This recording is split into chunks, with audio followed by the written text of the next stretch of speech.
좋은 날입니다. 만나서 반갑습니다. 기도하고 말씀 선포하겠습니다. 하나님 아버지, 우리에게 이렇게 화창한 날, 밝은 날 주셔서 감사드립니다. 주님이 지으신 이 아름다운 자연 속에서 또 이 아름다운 성전에서 우리들 예배합니다. 주님, 우리들의 마음도 밝게 하여 주옵소서. 또 하나님의 말씀 들으면서 우리들의 심령도 또 뜨거워지게 하시고 또 사랑이 많아지게 하시고 또 풍성한 시간 될 수 있도록 인도하여 주시옵소서. 주님께서 이 시간 붙드시기 원하오며 예수님의 이름으로 기도드렸습니다. 아멘. 감사드립니다. 여러분에게 이렇게 질문으로 몇 가지 이제 설교를 이제 좀 시작을 했으면 좋겠습니다. 여러분이 이렇게 여기 다 앉아 계신데, 여러분은 여기 왜 앉아 있습니까? 왜 교회를 다니십니까? 왜 예수를 믿습니까? 오늘 또 이렇게 교회 와서 시간을 내서, 참 시간 투자하는 일이 아닐까. 세상적인 관점으로 얘기하면 시간 투자하고 또 여기 와서 또 헌금도 드리고 또 시간 내서 또 봉사도 하고 그러는데, 무엇 때문에 그렇습니까? 왜 그렇게 합니까? 그럴 만한 가치가 있습니까? 가치가 있다면 도대체 어떤 가치입니까? 오늘 본문 63절에 보니까 예수님이 살리는 것은 영이요 또 육은 무익하니라 라고 말씀하시는데, 보이지 않는 그런 영적 가치 때문입니까? 아니면은 보이는 육적 가치 때문입니까? 하나님 나라에 대한 소망 때문에 이 자리에 앉아 있습니까? 아니면 땅에서 예수님이 내가 원하는 무언가를 들어주시길 원해서 그렇게 그것에 대한 기대감 때문에 여기에 앉아 있는 것입니까? 어느 쪽에 가까이 여러분의 이유가 있는 것입니까? 여러분이 한 번 정도는 정말 진지하게 시간을 내서 깊게 한번 생각은 좀 한번 해봐야 되지 않을까, 그런 생각을 가지게 됩니다. 1950년에 노벨 문학상을 받았던 버트란트 러셀이라는 철학자가 있습니다. 그는 나는 왜 그리스도인이 아닌가, 영어로 얘기하면 Why I am not a Christian 이라는 책을 써서 기독교적인 세계관, 1940년대 50년대에는 그래도 미국이 보수적인 그런 기독교 색채가 많지 않았습니까? 그럴 시대에 이 서구 사회에 엄청난 센세이션을 일으킨 바가 있습니다. 또 공산주의 이론을 창시했던 칼 마르크스, 그는 기독교를 민중의 아편이라고 하였습니다. 민중의 아편이라고 하면서 이 기독교라고 하는 것이 사람들에게 이 천국이란 미끼를 던지면서 사람들로 하여금 현실의 억압에 순응하게 만들고 비판적인 사고, 비판적인 생각을 억제한다라고 얘기를 하였습니다. 또 프랑스의 사회학자 꽁트라는 사람은 기독교라고 하는 것은 2000년 전 인류의 신념체계, 2000년 사람들의 신념체계 위에 세워진 그런 것으로 오늘날 과학과 이성 중심의 현대 세계에는 맞지 않는 것이다 라고 그렇게 판단을 하였습니다. 반면 나는 왜 그리스도인이 되었는가 라는 질문을 던지면서 예수 믿는 신앙을 변증하려고 했던 그런 목소리들도 꾸준히 있어 왔습니다. 예를 들면 일본의 메이지 시대에, 메이지 시대에는 일본에는 천황이 있지 않습니까? 그러니까 천황에 충성하고 복종해야 되는데, 그런 메이지 시대에 천황에 대한 그런 복종을 거부하고 나는 하나님 앞에서만 전한다 라고 했던 우찌무라 간조가 있습니다. 그는 내가 믿는 예수라는 책을 통해서 일본과 한국의 성도들에게 큰 감동을 안겨준 바가 있습니다.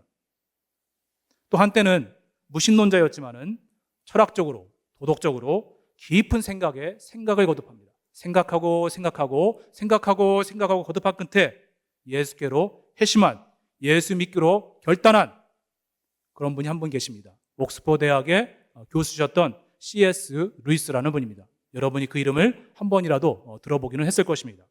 그는 나는 기독교를 믿는다, 그것이 진리이기 때문이며 마치 태양이 떠오르는 것처럼 그것을 통해서 나는 다른 모든 것을 바라본다 라고 얘기하였습니다. 또 여러분, 또 유명한 수학자 있지 않습니까? 파스칼의 정리라는 것도 있는데, 이 수학자이자 철학자였던 파스칼은 그의 책 팡세라는 책에서 이렇게 얘기했습니다. 인간의 마음은 오직 하나님만이 채우실 수 있는 빈 공간이 있다라고 고백하면서 자기가 예수 믿는 이유를 변증을 하였습니다. 한쪽에서는 예수와 교회를 부정하는 목소리가 있고, 다른 한쪽에서는 예수께 회심해서 그 신앙을 고백하고 그 신앙을 변증하는 목소리가 있습니다. 두 명의 우주 비행사에게서도 이런 신앙의 차이를 보게 됩니다. 소련의 우주 비행사였던 유리 가가린, 그는 인류 최초로 우주를 비행한 다음에 나는 우주를 가보았지만 거기 어디에서도 이 캄캄한 그 우주에서 하나님을 도무지 찾아볼 수 없었다라고 말하면서 신의 존재를 부정하였습니다. 반면에 미국의 우주 비행사였던 닐 암스트롱은 달에 다녀온 뒤 달에서 이 지구를 바라보면서 너무나 이 지구가 아름다운 것입니다. 정말 이렇게 이 지구를 창조하신 하나님이 너무나 위대했습니다. 하나님이 창조하신 그 지구의 위대성을 보면서 하나님을 도무지 찬양할 수가 없습니다 라고 이렇게 고백하면서 전혀 다른 믿음을 보여주었습니다. 우리가 살아가는 이 세상을 살아가다 보면 그 세상을 우리가 열린 사고와 그런 시각으로 바라보게 되면 때로는 이 세상이 너무나 많은 모순과 부조리로 가득 차 있는 것처럼 보입니다. 하나님이 정말 살아계시고 사랑이시라고 하시는데 그렇다면 왜 이런 일이 도대체 발생하는 것일까라는 그런 질문을 던지게끔 만드는 사건, 사고들, 또 개인의 인생사에도 그런 일들이 종종 발생한다는 것입니다. 예를 들어서 2002년 전 터키와 시리아에서 큰 지진이 일어났습니다. 그래서 하루아침에 5만 명의 사람들이 몰살당했습니다. 그리고 하루아침에 수십만 명의 사람들이 삶의 터전을 잃게 되었습니다. 하나님이 살아계신다면, 사랑의 하나님이시나요? 왜 그런 일들이 발생하는 것일까? 그런 의문이 생겨납니다. 또 4, 5년 전에 코로나 팬데믹으로 전 세계적으로 700만 명 이상의 사람들이 사망하고 또 사회와 국가가 그때 고립됐던 것을 우리가 다 경험을 했었습니다. 또 교회들은 그때로부터 쇠퇴의 세태를 거듭해가고 있습니다. 또 오늘날까지 계속되고 있는 러시아와 우크라이나의 전쟁은 어떻습니까? 분명히 침략을 강행한 것은 러시아 쪽입니다. 그러면 러시아가 전쟁의 그런 정의의 심판을 받아서 전쟁에 밀려야 될 것 같은데 도리어 현재를 보게 되면 우크라이나가 전쟁에서 밀리고 있고 러시아는 계속해서 군사적이고 정치적인 영향력을 유지하고 있습니다. 이런 일들을 보면 정말 하나님께서 이 세상을 공평으로, 정의로, 사랑으로 돌보시고 계신가라는 그런 생각이 들지 않을 수가 없는 것입니다. 그것이 사실입니다. 또 다 같은 한민족 사람인데 우리들은 남한에서 태어나서 자유를 누리고 있고 또 이 미국까지 와서 우리 이렇게 살고 있습니다. 반면에 똑같은 한국 사람들인데, 조선 사람들인데 북한에서 태어나서 여전히 김정은 정권 하에서 억압과 굶주림 속에서 살아가는 우리 동족들도 있습니다. 다 같은 하나님의 형상대로 지음받은 사람들이라고 하는데 우리는 이 자유세계, 미국, 한국에서 잘 먹고 잘 사는데 아프리카의 많은 사람들은 오늘도 기근과 전염병으로 죽어가고 있습니다. 도대체 그들에게 있어서 하나님은 어떤 분이란 말입니까? 또 때로 우리 개인의 삶에서 갑작스럽게 다가오는 그런 고통, 또 고난, 또 죽음, 우리 친척 중에 누가 갑자기 죽어보십시오. 저도 몇 년 전에 그런 경험이 있었습니다. 그런 죽음 등이 올 때에도 우리는 하나님에 대해서 의문을 갖게 됩니다. 하나님이 사랑이시라면 정말 왜 그랬을까? 그 섭리에 대해서 심지어는 하나님의 존재조차까지도 의문을 품는 수준까지 떨어지게 됩니다. 하나님의 성품과 존재에 대해서 이런 의문이 생길 때마다 그렇다면 어떻게 우리는 하나님을 불신하는 불가지론으로 끌려가지 않고 여전히 하나님을 붙들 수 있을까요? 오늘 우리가 읽은 요한복음 6장의 앞부분에는 오병이어의 기적으로 5,000명을 먹이신 그런 사건이 기록되어 있습니다. 거기에는 기적을 체험한 수많은 사람들이 환호하고 열광하면서 예수님을 자신들의 임금으로 삼으려고 했습니다. 예수님께서 계속해서 자신들의 빵 문제, 경제 문제, 먹고 사는 문제를 해결해 주시기를 원했기 때문이었습니다. 그러나 예수님은 그 민중들의 요구에 응하지 않고 홀로 산으로 기도하러 올라가십니다. 그리고 다음 날 무리들은 예수님이 있는 곳을 찾아서 우르르 몰려옵니다. 어제처럼 떡을 주시지 않을까 해서 그 수많은 사람들이 몰려왔던 것입니다. 그럴 때 예수님이 말씀하시는 것입니다. 요한복음 6장 26절에서 27절 말씀. 내가 진실로 진실로 너희에게 이르노니 너희가 나를 찾는 것은 표적을 본 까닭이 아니요 떡을 먹고 배부른 까닭이로다. 너희들이 먹을 것을 기대해서 또 왔구나라는 그런 얘기입니다. 썩을 양식을 위하여 일하지 말고 영생하도록 있는 양식을 위하여 하라라고 예수님이 말씀을 하십니다. 그러면서 예수님 자신이야말로 사람들로 하여금 영생에 이르게 하는, 영생할 수 있게 하는 생명의 참떡이 된다라고 이렇게 말씀을 하셨습니다. 또 오늘 본문 53절에서도 예수님이 말씀하십니다. 내가 진실로 진실로 너희에게 이르노니 인자의 살을 먹지 아니하고 인자의 피를 마시지 아니하면 너희 속에 생명, 곧 영생이 없다라고 예수님이 말씀하십니다. 인자의 살, 곧 예수님의 살이란 우리가 받을 형벌을 대신해서 예수님께서 십자가에서 그의 살이 찢기시고 고통당하실 것을 의미합니다. 또 예수의 피란 우리의 죄를 대신 감당하기 위해서 예수님께서 십자가에서 피 흘려 죽으신 사건을 두고 말하는 것입니다. 그러므로 예수님의 살을 먹고 피를 마신다고 하는 것은 예수님께서 나의 죄 때문에 십자가에서 죽으신 것을 마음으로 믿고 영접한다는 것을 의미를 하는 것입니다. 이는 지식으로 아는 것에 멈추지 않고 예수님의 살이 내 살이 되고 예수님의 피가 내 피가 되도록 적극적으로 온 마음을 다해서, 온 영을 다해서 예수님을 나의 구주로 영접해야만 한다. 그런 사람에게 영생이 있다라고 예수님이 말씀을 하시는 것입니다. 예수님을 믿을 때에만 우리의 영적인 배고픔, 육적 배고픔이 아니라 영적인 배고픔이 채워지는 것이기 때문에 예수님은 자신을 가리켜서 생명의 떡이다라고 이렇게 말씀을 하셨던 것입니다. 이런 생명의 떡 되신 예수, 생명의 물 되신 예수, 그 예수님이 나의 심령에 충만하실 때 나의 영혼이 활기를 얻게 되고 생명의 기운 속에 살아가게 되는 것입니다. 그러기에 예수님은 우리들에게 육신을 위한 현실적인, 먹을 수 있는 그런 현실적인 떡보다도 예수님 자신 그 자체를 주기를 원하셨던 것입니다. 그러기에 5병이었대 또 7병이었대 두 번 방대하게 사람들에게 떡을 먹여주신 적이 있지만은 그 후에는 계속해서 떡을 주시지 않았습니다. 살리는 것은 오직 영이기 때문에 그랬던 것입니다. 하나님 나라에 이르는 데는 육은 아무런 도움이 되지 않습니다. 육은 죽으면 그저 땅에 묻히고 썩어져 없어져 사라져는 것일 뿐입니다. 육, 플래시는 영, 스피릿 안에 있을 때에만 그 의미가 있는 것이지 육 그 자체로는 허무하고 무익한 것입니다. 그러나 오병이어의 기적을 체험한 무리들은 예수님 자체보다는 예수님을 통해서 자신들이 원하는 그런 육적인 문제, 눈에 보이는 문제, 현실적인 문제, 빵 문제, 잘 먹고 잘 사는 문제, 거기에만 매몰되어서 그것을 해결받기를 원했던 것이었습니다. 예수님을 목적으로 삼지 않고 수단으로 삼은 것입니다. 육적인 문제를 해결받고자 예수님을 이용하는 그런 심리였습니다. 이 때문에 영적인 눈이 어두워져서 예수님의 말씀을 도무지 이해를 하지 못했던 것이고 또 예수님이 말씀하시는 진정한 축복이 무엇인지를 도무지 깨달아 알 수가 없었던 것이었습니다. 이에 무리들이 이제는 떡 먹기는 글렀다 하고 생각하고 이제 실망해서 하나씩 둘씩 자리를 뜨기 시작하였습니다.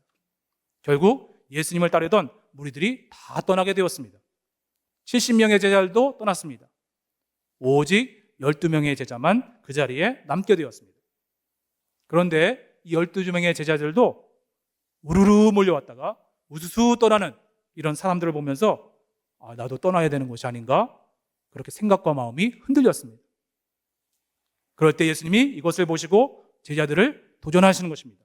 너희들도 나를 떠나겠느냐? 그때 베드로가 답변합니다.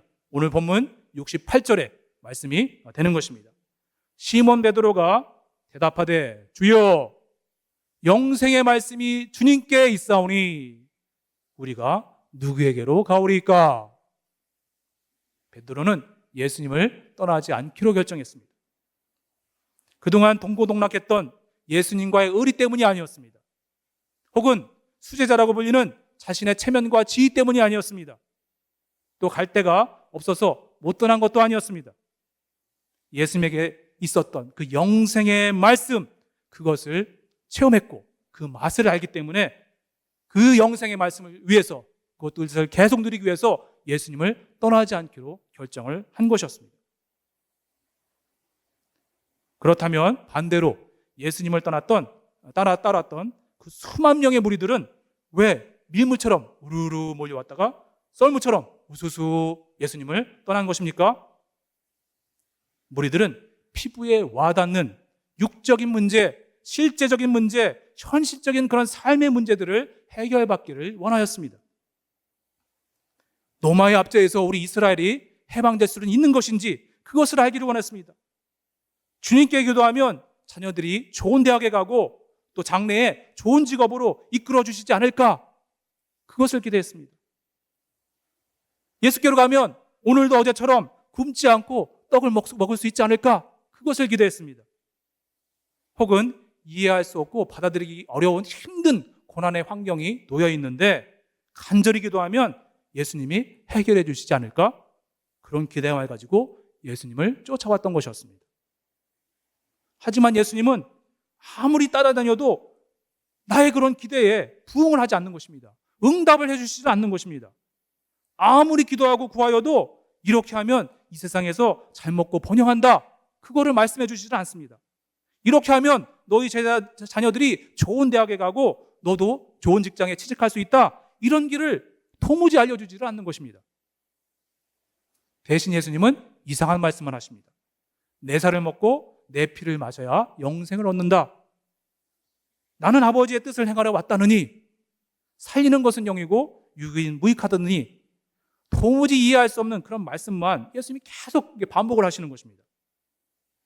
예수님께로부터 이런저런 현실적인 인생 문제에 대한 해답을 얻을까 해서, 혹시라도 얻을까 해서 지금까지 따라왔던 것인데 엉뚱한 말씀만 계속 반복을 하시니 고개가 갸우뚱거리게 되었습니다. 결국 저분은 우리 형편과는 전혀 상관없는 딴 세상 사람이구나, 딴 말씀만 하시는구나 하면서 예수님에게 등을 돌리고 떠나게 되었습니다.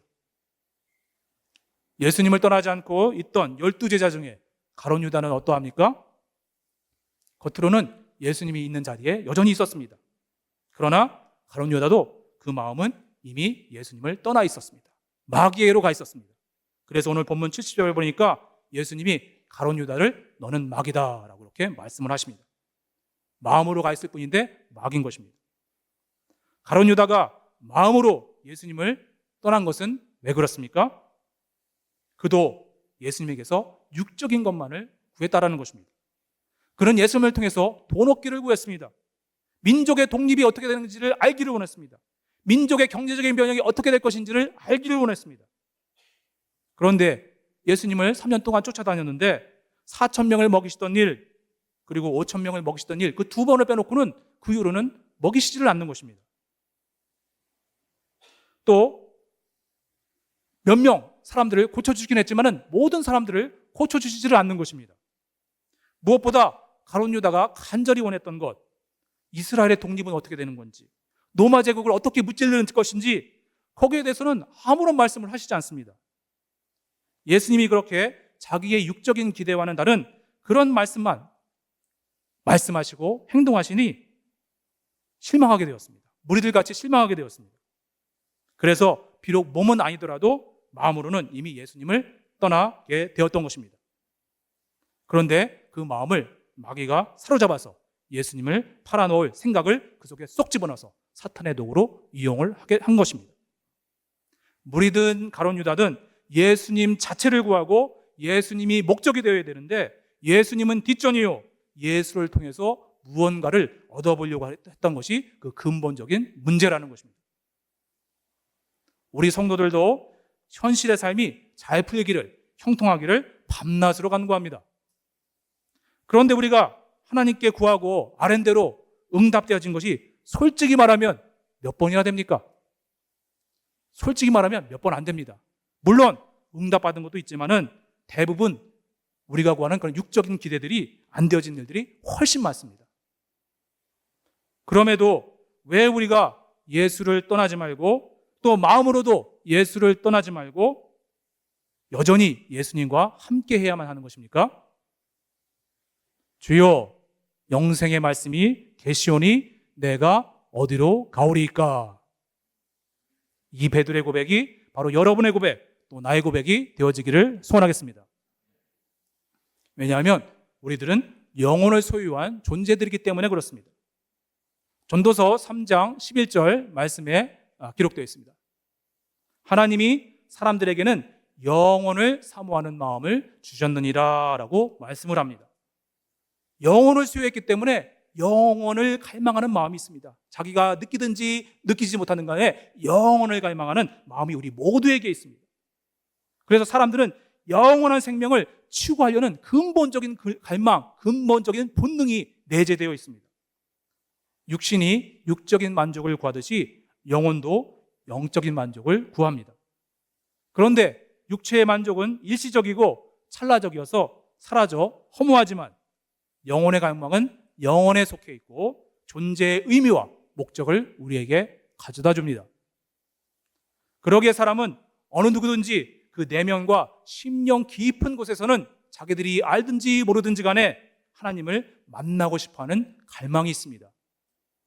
젊은 청춘 남녀가 이성을 만나고 싶어하는 마음이 속에서 막 끓어오르듯이 또 고아로 자란 아이가 나중에 커서 자기가 부모님이 누구인지 찾아가기를 원하듯이 또 고국을 멀리 떠나서 이 미국 땅에서 살아가고 있는 우리들이 조국 한국 땅을 늘 그리워하고 그곳의 뉴스는 어떤지 늘 살펴보는 것처럼 영혼을 소유한 사람들은 하나님을 만나야만, 하나님을 가까이 해야만 참 만족함을 누리게 되는 것입니다. 인간이 하나님으로부터 지음 받았기에 하나님을 만나고 하나님과의 관계 안으로 들어갈 때에서야 진정한 삶의 의미와 참 기쁨을 누리게 되는 것입니다. 그러기에 하나님이 없는 인생은, 하나님으로 충만하지 않은 인생은 영혼 깊은 곳에서는 뭔가 설명할 수 없는, 아주 불가사의한, 이해할 수 없는 그런 공허감과 고독감이 늘 자리하고 있습니다. 그 공허감과 고독감으로부터 우울이 발생하고 불안이 생기고 짜증이 나고 분노가 생기는 것입니다. 그래서 성 어거스틴이 그의 참회록에서 기록합니다. 하나님이여, 주께서 우리를 주를 위하여 지으셨으므로 주 안에 안식하기까지는 우리 마음은 평안을 얻지 못합니다 라고 이렇게 성 어거스틴이 깊은 사유 끝에 결론을 내린 것입니다. 또 이전에도 말했지만 수학자였던 파스칼도 우리 마음에는 하나님이 채울 수 있는 빈 공간이 있다라고 하였습니다. 그래서 성경 잠언 9장 10절 말씀에도 그렇게 말씀합니다. 여호와를 경외하는 것이 지혜의 근본이요 거룩하신 일을 하는 것이 명철이니라 라고 하였습니다. 그래서 하나님을 만나면, 하나님으로 나의 심령이 가득 채워지면 뭔가 설명할 수 없고 이해할 수 없고 뭔가 이 불가사의한 그 공허가 채워져서 사라져서 본질적인 영혼의 만족감이 속에서부터 솟아납니다. 놀라운 기쁨이 솟아납니다. 우리가 사는 이 세상이 너무나도 많은 모순과 부조리가 있는 것 같고 또 도무지 이해할 수 없는 사건, 사고들이 많고 또 내 뜻대로, 내가 구한 대로 기도 응답이 잘 안 되어져도 그래도 부인할 수 없는, 부정할 수 없는 분명한 한 가지가 있습니다. 무엇입니까? 예수님께 영생의 말씀이 있다라는 것입니다. 그래서 예수께로 가면 영생을 체험할 수 있습니다. 구원을 체험할 수 있습니다. 예수님께 나아가서 하나님의 임재하심을 체험하는 것이 영생 체험이요 구원 체험인 것입니다. 영생이 내 심령 위에 채워져서 내 마음에 공허가 사라지면 기쁨과 새소망 그리고 새 힘이 솟아납니다. 그러므로 어느 상황에서나 하나님의 임재를 갈망하고 소원하시기를 소원하겠습니다. 그러다 보면 원천적인 기쁨이 내 안에서 꿈틀거리기 시작합니다. 나를 간절히 찾는 자가 나를 만날 것이다 라고 하였습니다. 시편 중에 다윗이 쓴 시가 73개나 되어 있습니다. 그런데 다윗이 쓴 시편들을 이렇게 가만히 살펴보고 연구를 하게 되면 대체로 그 시의 첫 부분에는 고통과 눈물로 시작하고 탄식하는 기도를 시작하고 원수를 갚아달라고 그런 인간적인 간구로 시작을 합니다.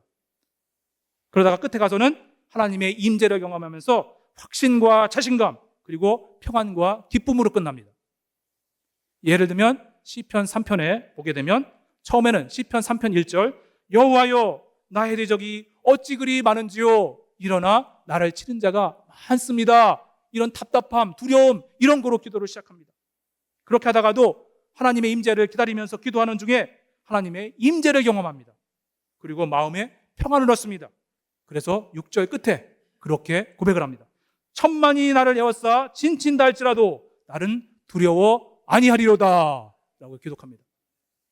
또 시편 4편을 보게 되면 1절에 내 의의 하나님이여 내가 답답합니다. 내가 부를 때 응답하소서 나의 기도를 들으소서 그렇게 답답함을 호소하는 기도를 시작합니다. 그런데 기도하는 중에 하나님의 임재를 경험하면서 마음에서부터 기쁨이 솟아나는 것을 느꼈습니다. 그래서 끝부분 7절 8절에 가보니까 주께서 내 마음에 두신 기쁨은 그들의 곡식과 새 포도주가 풍성할 때보다 더하나이다. 내가 평안히 눕고 자기도 하리니 라고 고백을 합니다. 이런 것이 바로 성도들이 신앙생활하는 즐거움인 것입니다. 이런 것이 하나님의 임재하심을 체험하는 성도의 기쁨이요 즐거움이요 셈인 것입니다. 그저 맹목적으로 교회 왔다 갔다 하고 헌금이나 드리고 이런 것이 신앙생활이 아니라는 것입니다. 이것이 성도의 간증이요 성도의 찬송입니다. 이것이 성도가 사는 날 동안 끊임없이 주님을 찬송할 이유가 되는 것입니다. 이렇듯 영생의 말씀이, 영생의 기쁨이, 영생의 소망이 예수님께 있는데 그러나 예수님께 나아가 영생을 주시는 하나님의 임재하심을 사모하는 사람들이 적습니다. 인생길이 형통하기를 간구하는 사람 종종 있지만 하나님의 임재하심을 간절히 바라는 사람 그런 심령들 그다지 많지 않습니다. 그러기에 예수를 믿은 지 오래되어서도 신앙은 진보를 이루지 못하고 퇴보하거나 늘 그 자리인 것입니다. 주여 영생의 말씀이 있사오니 사슴이 시냇물을 찾기에 갈급한 같이 우리 영혼이 나의 영혼이 주님을 찾기에 갈급하기를 소원합니다. 예수님을 중보자로 삼아서 나의 심령 안에 하나님이 임재하시기를 간절히 목말라 하고 사모하기를 소원하겠습니다. 시편 107편 9절 말씀 시편 107편 9절 말씀이 되겠습니다. 그가 사모하는 영혼에게 만족을 주신다라고 되어 있습니다. 간절히 사모하면 하나님의 영이 내 심령 속으로 임재 오십니다. 그래서 내 안에 내 영 안에 만족을 주십니다. 욥과 같이 이해되지 않는 고난의 상황에 있다 할지라도 낭망하지 말고 그래서 하나님을 부정하는 불가지론으로 빠져들어가지 말고 그때에도 하나님을 바라고 하나님께 소망을 두시기를 소원하겠습니다. 결국에는 하나님이 임재해 오십니다. 욥은 언제 어떻게 하나님을 만났는지 성경은 말하지 않습니다. 그러나 욥은 자녀들이 생일이 있을 때면 자녀들이 잔치를 베풀었는데 그 잔치 중에 혹시 하나님 앞에 실수한 것은 없지 않을까? 하나님을 욕되게 한 것은 없지 않을까? 그렇게 싶어서 잔치 후엔 반드시 번제를 드리면서 자녀들을 성결하게 하였습니다. 그럴 정도로 욥은 하나님 앞에 아주 경건하고 진실하였습니다. 겉에서만 하나님을 경외한 것이 아니라 중심으로 하나님을 경외한 그런 구약의 인물입니다. 그런데 이 의인에게 이해할 수 없는 갑작스러운 고난이 몰아닥쳤습니다. 그래서 한날에 자녀들이 몰살당하고 제사는 모두 다 날아가 버리고 몸은 병들고 아내마저 그를 저주하면서 도망쳐 버렸습니다. 아무리 생각해봐도 내가 잘못한 것이 아무 없는데 왜 나에게 이런 고난이 오게 되었을까? 너무나 괴로웠습니다. 그러나 그보다 더 큰 고통은 이런 처절한 고난 속에서 하나님을 살려달라고 도와달라고 부르짖는데도 하나님의 응답이 전혀 임하지도 않는 것입니다. 욥이 고백하는 대로 앞으로 가도 하나님이 안 보이고 뒤로 가도 하나님을 찾아볼 수가 없었습니다. 그래도 욥은 자신이 걸어온 신앙의 길을 되돌아봅니다. 그러면서 지난날 하나님과의 관계 안에서 일어났던 모든 것을 한번 의심해 보았습니다. 다 부정해 보았습니다. 그러나 모든 것을 부정했는데 결코 하나 부정할 수 없었던 것이 하나 있었습니다. 자신이 하나님을 만났던 그런 인격적인 경험만큼은 도무지 부정할 수가 없었습니다. 철학자 데카르트가 있지 않습니까? 데카르트가 모든 것을 의심하면서 하나의 깨달은 진리가 있습니다. 자기의 존재 자체는 결코 의심할 수가 없었습니다. 그래서 그가 고기또 에르고스옴이라고 알았습니까? 나는 생각한다, 고로 나는 존재한다 라는 그런 명언을 남겼던 것처럼 욥도 자신이 하나님을 만났던 그 존재론적인 경험만큼은 도무지 부정할 수가 없었던 것입니다. 그래서 과거의 신앙 경험을 바탕으로 하나님께 의지적으로 소망을 두기 시작하였습니다. 그러면서 고백하였습니다. 욥기 23장 10절 말씀. 그러나 내가 가는 길을 그가 하시나니 그가 나를 단련하신 후에는 내가 순금같이 되어 나오리라. 이해되지 않는 고난 속에서도 하나님을 앙망하고 하나님께 소망을 두고 하나님의 임재하심을 갈망하였습니다. 그랬더니 결국엔 그 고난의 끝에서 하나님의 임재하심을 결국에는 체험하게 됩니다. 욥기 42장 5절 말씀. 내가 죽게 대하여 귀로 듣기만 하였사오나, 이전까지는 하나님을 귀로만 들었습니다. 그러나 이제는 눈으로 주를 배옵나이다. 하나님을 눈으로 볼 정도로 하나님이 욥에게 임재해 오셨습니다. 그렇게 강렬하게 하나님의 임재하심을 체험하니 얼마나 온몸이 전율하게 되었는지 놀라운 경험이었습니다. 그래서 이전에는 미처 알지 못했던 하나님의 주권과 섭리도 눈으로 보듯이 똑똑히 깨달아 알게 되었습니다. 하나님을 체험하면 사람이 총명해집니다. 통찰력이 생깁니다. 이렇듯 이해되지 않는 일들 속에서도 마음을 열고 의지적으로 하나님께 손을 두고 그의 임재하심을 간절히 갈망하면 온몸이 전율할 정도로 기쁨과 평강, 은혜가 내려옵니다. 영적인 안목도 크게 트이게 되어서 성공과 실패에도 동일하게 볼 수 있는 그런 자유함이 생깁니다. 그래서 모든 인생을 이해할 수 있고 시기하지 않고 질투하지 않고 사랑할 수 있는 넓은 마음도 생기게 됩니다. 길이 막히고 내 뜻대로 되어지지 않을 때에도 괴로워 죽을 지경일 때라도 낭망하여 불가지론 쪽으로 나가지 말고 하나님의 인도하심을 바라기를 소원하겠습니다. 새 길이 열립니다. 예수님이 말씀하지 않았습니까? 내가 곧 길이요. 예수님이 길이십니다. 예수님께 나가면 새로운 길이 열립니다. 불시레를 타고 하늘로 승천한 엘리야는 바알 숭배가 극에 달하던 아방 시대의 갈멜산에서 450명의 바알 선지자들과 영적인 대결을 하였습니다.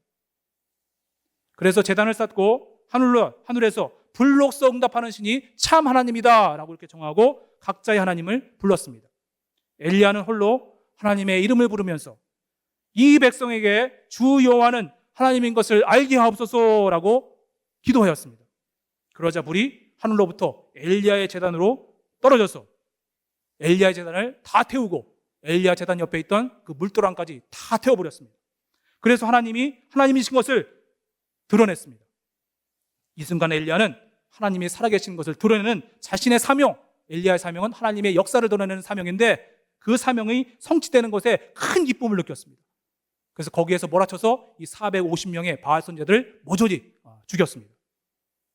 그런데 이 일 후에 이스라엘 백성들 중에 한 명도 회개하는 사람이 없는 것입니다. 오히려 아방의 와이프였던 이세벨 왕후는 그 마음이 더욱 강팍해져서 엘리야를 죽이겠다라고 협박을 하였습니다. 엘리야가 이 협박을 전해 듣고 이상한 생각에 휩싸여서 크게 낙담이 되고 초죽음이 되었습니다. 자기는 생명을 걸고 하나님의 영광을 드러냈으면 이스라엘이 회개할 줄 알았었습니다. 그런데 한 명도 회개하는 이가 없는 것입니다. 오히려 자기를 죽이려고 하니까 엘리야가 크게 낙담하고 절망에 빠지게 되었습니다. 이럴 때라도 엘리야는 그 답답함을 하나님께 나아가 토로합니다. 하나님, 나로서는 최선을 다했습니다. 이것이 내가 할 수 있는 최선입니다. 이제 제가 여기서 무엇을 더 하겠습니까? 하나님, 이제 저희는 더 이상 살 만한 가치가 없는 것 같습니다. 하나님, 나의 생명을 거두어 가주십시오라고 이렇게 하나님께 토로했습니다. 그러면서 잠이 들었습니다. 그때 하나님이 천사를 보내셔서 어루만지시면서 떡과 물로 먹이십니다. 하나님이 위로하시고 격려하시고 새 힘을 불러일으켜 주셨던 것입니다. 그러면서 새로운 사명을 엘리야에게 보여주셨습니다. 엘리사를 너의 후계자로 삼아라. 예후에게 기름을 부어서 장차 이스라엘의 왕이 되게 하라 하시는 전혀 생각하지 못했던 그런 새로운 소명의 길이 열리게 되었습니다. 혹시 모든 사방이 다 막혀 있다고 느껴지십니까? 나의 사명은 다 끝나가고 내 꿈은 사라져가는 것만 같습니까? 그때에도 하나님께 나아가 토로하고 부르짖고 간구하십시오. 새 힘과 새 소망을 일으켜 주시고 새 길, 새 소명을 보여주십니다. 광야의 길을 내시고 사막의 강을 만들어내신 분이 우리가 믿는 하나님이십니다. 우리는 무신론자들이 아닙니다. 우리는 또한 하나님이 있다고도 말하기도 그렇고 없다고도 말하기도 그런 불가지론자들이 아닙니다. 우리는 과거 언젠가 하나님께서 내 삶 속에서 찾아와서 나를 만나주셨던 그 경험이 모두 있습니다. 확실합니다. 그 경험만큼은 도무지 부정할 수 없습니다. 욥과 같이 이해되지 않는 고난의 상황에 있다 할지라도 엘리야와 같이 충성을 다해도 내 뜻대로 되지 않아서 괴로워 죽을 지경이라 할지라도 나를 찾아오셨던 그 하나님의 사랑만큼은 도무지 부정할 수가 없습니다. 또한 하나님은 사망의 음침한 골짜기로 다닐지라도 결국에는 푸른 초장으로 쉴 만한 물가로 인도하시는 것인 것도 분명합니다. 하나님은 사랑하는 자, 곧 그 뜻대로 부르심을 받은 자들에게는 모든 것이 협력하여 선을 이루시는 분이신 것도 분명합니다. 주여, 영생의 말씀이 계시오매 우리가 누구에게로 가오리이까? 베드로는 어떻게 예수님이 영생의 말씀을 가지신 분으로 알게 되었을까요? 갈릴리 호숫가에서 베드로는 깊은 데로 가서 그물을 내려 고기를 잡으라 하시는 예수님의 말씀에 순종하여 많은 고기를 잡는 체험을 통해서 예수님이 창조주 하나님 되신 것을 깨달았습니다. 주여 나는 죄인으로서 하면서 자기의 죄인됨도 깨달았습니다. 예수님께서 12제자를 둘씩 보내셔서 전도 여행을 다녀온 다음엔 예수님이 나의 메시아뿐만 아니라 온 인류를 위한 메시아인 것을 확신하게 되었습니다. 갈릴리 바다 위를 걸어오시는 예수님을 볼 때는 자연을 초월하시는 주님이신 것도 알게 되었습니다. 차츰 예수님의 본질을 알아가게 되고 그 사랑을 알아가게 되고 그렇게 예수님과 한 단계 한 발짝 깊은 데로 조금씩 깊은 관계로 들어가면서 주님을 사랑하는 마음도 하나씩 차오르게 되었습니다. 그러다가 십자가를 앞에 두신 주님을 모른다고 3번 부인한 후 부활하신 예수님이 요한의 아들 시몬아, 네가 이 사람들보다 나를 더 사랑하느냐 하였을 때는 주님, 제가 주를 사랑하는 줄 주께서 아시나이다 하면서 마음 중심에서부터 주님을 사랑한다고 고백을 하였습니다. 부활 승천하신 주님이 성령을 보내셨을 때에는 그 모든 지난 3년간의 그 모든 경험과 체험이 약속이 과연 진리라는 것을 더욱 확신할 수 있게 되었습니다. 그래서 복음을 전하는 사도가 되어졌습니다. 그러다가 나중에는 주님을 지극히 사랑해서 십자가에 거꾸로 못 박혀 순교함으로 주님이 영생이신 것을 강렬하게 증거하였습니다. 우리 성도들은 육신을 가지고 이 물질 세상을 살아가지만 예수님을 통해서 부분적으로나마 영생을 체험함으로 하나님 나라의 기쁨과 만족을 이 땅에서도 미리 맛보면서 살아가는 그런 복된 성도들입니다. 그러면서 언젠가 영원한 하나님 나라에서 완전한 영생을 누릴 그날을 소망하면서 오늘을 믿음으로 살아가는 사람들인 것입니다. 영생이 있는 영원한 하나님 나라는 예수님을 사랑하는 사람들만이 들어가는 곳입니다. 그곳에서는 예수를 사랑할수록 더욱더 큰 영광으로 빛나게 되어 있습니다. 그래서 이 땅에서 주님과 교제하는 기쁨, 주님을 만나는 즐거움, 주님과 사귀는 행복, 그런 것들이 없는 사람들은 영원한 하나님 나라에 간다 할지라도 그곳은 지루하고 따분한 곳이 되어집니다. 예수님을 어느 때나 어디서나 사랑하는 사람들이 영원한 하나님 나라의 주인들이고 또 그들이야말로 이 땅 위에서도 참된 행복을 누리면서 살아가는 사람들입니다. 영생하신 주님이 언제나 동행하시는 즐거움이 있습니다. 비록 예수님을 따르다가 때로는 손해를 보기도 합니다. 또 때로는 참아야 합니다. 또 때로는 고난도 받아야 합니다. 그러나 주님의 위로하심이 있고 주님이 갚아주시는 것을 경험하게 됩니다. 또 원수들의 목전에서 상을 베푸시는 일도 체험하게 됩니다. 예수님의 말씀대로 살다가 억울한 일을 때때로 겪기도 하고 또 때로는 매를 맞기도 하고 손해를 보더라도 그것이 영원한 하나님 나라에서 주와 함께 왕노릇할 하늘의 영광을 위한 영적인 자산이 되어지는 것입니다. 영생의 말씀이 예수님께 있습니다. 예수님을 가까이 하시기를 소원합니다.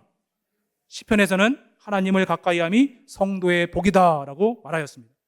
영생의 말씀으로 날마다 심령의 변화, 삶의 변화를 만들어내는 삶, 성령 안에서 의와 평강과 희락을 누리는 삶, 다니엘처럼 풀무 속에 들어간다 할지라도 담대하고 예수님처럼 풍랑이는 뱃속에서도 잠을 잘 수 있는, 그래서 하나님의 평강으로 충만한 삶, 하나님의 임재를 간절히 사모하는 삶, 세상에는 비록 성공하지 못했을지라도 영생을 소망하는 삶, 그렇게 평생을 주님과 동행하시다가 삶의 마지막 날, 아름다운 이 세상 소풍 끝내는 날, 영원한 하나님 나라에 가서는 아름다웠다라고 말할 수 있는 성도민이 되시기를 주님의 이름으로 축원하겠습니다. 기도하고 마치겠습니다. 너희도 나를 떠나겠느냐라고 안타깝게 물어보셨던 주님, 주여 영생의 말씀이 주께 있사오니 내가 누구에게로 가오리까? 그 고백이 나의 가슴 깊은 고백이 되도록 우리의 마음을 주장하여 주옵소서. 세상 살면서 이해되지 않는 일들이 많고 아무리 간구해도 기도 응답이 없을지라도 하나님을 만나고 체험하는 것이 나의 가장 큰 영적 갈망이 되게 하옵소서. 하나님의 임재를 날마다 소원하는 심령 주옵소서. 우리에게 주어지는 생애에 예수 사랑에 푹 잠겨서 이 땅에서도 영생을 체험하면서 살아가는 복된 성도들로 우리들을 이끌어 주시옵소서. 예수님의 이름으로 기도드렸습니다. 아멘.